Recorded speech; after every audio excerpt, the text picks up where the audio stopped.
చందమామ కథ ఘోరక్నాథ్. కబీరు మహమ్మదీయుల పిల్లవాడు. అతను బాల్యము నుండి హిందువుల పురాణాలు కథలు శ్రద్ధతో వింటూ ఉండేవాడు. కబీరు తల్లిదండ్రులు బట్టలు నేసి బ్రతికేవారు. అతనికి చిన్నతనము నుండి రాముని మీద భక్తి కలిగింది. ఆ గ్రామంలోనే రామానందుడను భక్తుడు తన శిష్యులకు చదువు చెప్పేవాడు. కబీరుకి అతని వద్ద ఉపదేశం పొందవాలని బుద్ధి పుట్టింది. వెంటనే అతడు రామానందుల వారి ఆశ్రమానికి వెళ్ళాడు. రామానందుని శిష్యులు కబీరు తురకబాలుడని ఆశ్రమంలోనికి రానీయకుండా కొట్టి తరిమేశారు. కబీరు ఏడుస్తూ ఇంటికి పోయి రామానందుని వద్ద ఉపదేశం పొందుటకు ఉపాయం ఆలోచించసాగాడు. అలా ఆలోచిస్తూ పోగా కబీరుకి ఒక ఉపాయం తోచింది. రామానందుడు ప్రతిరోజు స్నానం చేసే ఘటము వద్దకు ఆ రాత్రే వెళ్ళి మెట్లపైన పడుకున్నాడు కబీరు. తెల్లవారక ముందే స్నానం చేయటానికి వచ్చిన రామానందుడు చీకట్లో కబీర్పై అడుగు వేశాడు. ఎవరో పిల్లవారిని తొక్కివేశాను కదా అని ఆ పాపము పోవుటకు రామానందుడు రామమంత్రము స్మరించాడు. వెంటనే కబీరు ఆనందంతో లేచి రామానందుని పాదములకు నమస్కారం చేశాడు. కబీరు పట్టుదలకు భక్తికి మంచి గుణాలకు రామానందుడు సంతోషించాడు. ఆ రోజు నుండి అతనిని తన శిష్యుల్లో చేర్చుకున్నాడు. ఆ కాలంలో ఘోరక్నాథుడనే సిద్ధుడుండేవాడు. అతడు ఎరుగని విద్యలు కానీ మాయలు కానీ లేవు. అతనికి తెలియని మంత్రములు తంత్రములు లేవు. అతడు ఎక్కడికి వెళ్ళాలనుకుంటే అక్కడకు తన శిష్యులతో సహా ఆకాశ మార్గమున వెళ్ళిపోయేవాడు. అతడు మత్స్యేంద్రుడనే సిద్ధుని శిష్యుడు. ఘోరక్ చాలా దుర్మార్గుడు, రాక్షసుల కన్నా క్రూరుడు. అందువల్ల అతనికి ముని రాక్షసుడు అని పేరు వచ్చింది. ఎంతోమంది గొప్ప గొప్ప మునులను తన మాయచేత జయించి తనకు దాసులుగా చేసుకున్నాడు. మునులు సిద్ధులు కూడా అతని పేరు చెప్తే గడగడలాడేవారు. ఇలా ఉండగా ఒకనాడు పిడుగులాగా రామానందుని ఆశ్రమం దగ్గర ఘోరక్ ప్రత్యక్షమయ్యాడు. అతన్ని చూడగానే రామానందుడు భయంతో వణికిపోయాడు. నీవు నాకు దాసుడు అవుతావా లేక నా తడాక రుచి చూస్తావా అని ఘోరక్ రామానందుని అడిగాడు.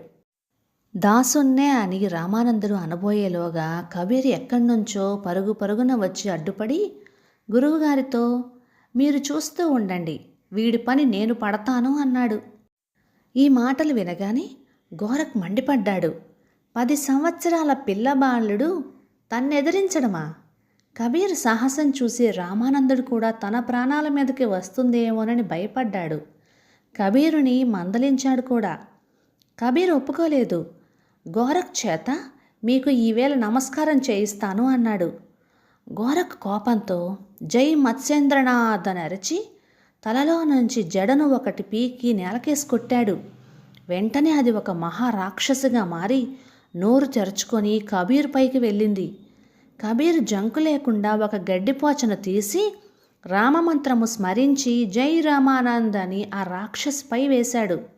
వెంటనే ఆ గడ్డి పరక ఒక బాణం కింద మారి నిప్పులు కక్కుతూ పోయి ఆ రాక్షసిని భస్మం చేసింది. తను పంపిన శక్తి ఆ విధంగా భస్మమైపోయినందుకు ఘోరక్ తెల్లమొహం వేశాడు. కబీరు సామాన్యుడు కాడని తెలుసుకున్నాడు. తర్వాత ఘోరక్ తన మాయాబలంతో ఆ ఊళ్ళో ఎక్కడెక్కడ ఉన్న నీరంతా తాగేశాడు. చూస్తూ ఉండగానే బావులు చెరువులు పూర్తిగా ఎండిపోయినాయి. ఎవరింట్లోనూ నీరు చుక్క కూడా లేదు. వెంటనే గ్రామంలో ఉన్న జనమంతా గొళ్ళుమని అక్కడికి వచ్చేశారు. తాగేందుకు నీళ్లు లేవని రక్షించమని గోల పెట్టారు. కబీరుని ఇకనైనా లొంగిపోమ్మని రామానందుడు సలహా ఇచ్చాడు. కానీ కబీర్ ఒప్పుకోలేదు. జై రామానంద్ అని కాలి బొటన వేలుతో నేలను గట్టిగా అదిమాడు. అదిమిన చోట నుండి నీరు గొట్టంలో నుండి వచ్చినట్టుగా పైకి రావడం మొదలుపెట్టింది. నీరు కావలసిన వారంతా కాలి బొటన వేలితో జై రామానంద అంటూ నేలను అదిమితే నీరు వస్తుందని చెప్పాడు. జనమంతా అలాగే చేశారు కూడా.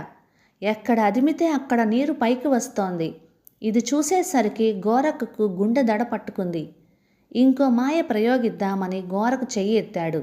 వెంటనే కబీరు మనస్సులో శ్రీరామచంద్రుణ్ణి ధ్యానించి ఘోరక్ నువ్వు కదలకు అని ఆజ్ఞాపించాడు. కబీరు ఆ మాట అని అనడంతోనే ఘోరక్ చెయ్యి ఎత్తినది ఎత్తినట్లే ఉండిపోయింది. ఘోరక్ కాళ్ళు చేతులు కదలకుండా ఆగిపోయాయి. అతడు రాతి బొమ్మలా నిలబడిపోయాడు. ఇక లాభం లేదని గోరఖ్ కబీర్తో ఇలా అన్నాడు. కబీరు, ఈ రోజు నుండి నేను నీకు నీ గురువుకి దాసుణ్ణి. నన్ను క్షమించి నీ శిష్యుణ్ణి చేసుకో. నీకు నమస్కారం చేద్దామన్నా నా చేతులు కదలటం లేదు అని. ఇలా అతడు అనడంతోనే గోరఖ్ చేతులు కాళ్ళు అతని స్వాధీనం అయ్యాయి. వెంటనే అతను కబీరుకి గురువు రామానందునికి నమస్కారం చేశాడు. ఆ రోజు నుంచి అతడు ఎవరినీ బాధ పెట్టలేదు. అది కబీరు ఆజ్ఞ. ఆ విధంగా కబీరు చాలా చిన్న వయస్సులో గొప్ప గొప్ప మునులు గెలవలేని గోరఖ్ను భగవంతునిపై గల భక్తి వల్ల జయించాడు. తోటివారి పట్ల దయ, తలచిన పనులలో పట్టుదల, భగవంతుని యందు భక్తి కలిగి ఉంటే అందరూ కబీరు వలె గొప్పవారు కాగలరు. కథ సమాప్తం. ఇక ఈ కథ మీకు నచ్చితే లైక్ చేయండి, షేర్ చేయండి, సబ్స్క్రైబ్ చేయండి. Thank you.